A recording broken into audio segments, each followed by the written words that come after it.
আজকে নোটের শাক রান্না করছি আর একটু রুই মাছের ঝোল করছি।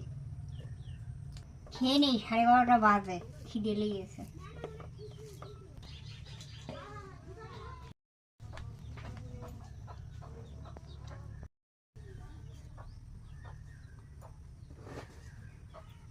শাক তো খুব ভালো লাগছে, রসুন দিয়ে ভাজি খেতে খুব ভালো হয়েছে। শাক দিয়ে খেলাম, তরকারি দিয়ে খেয়ে দেখি।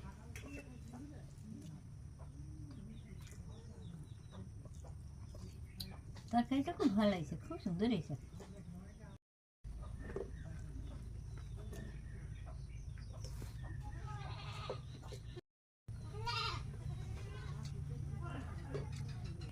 খেয়ে দিয়ে মাঠে যাবো ছাগল নিয়ে।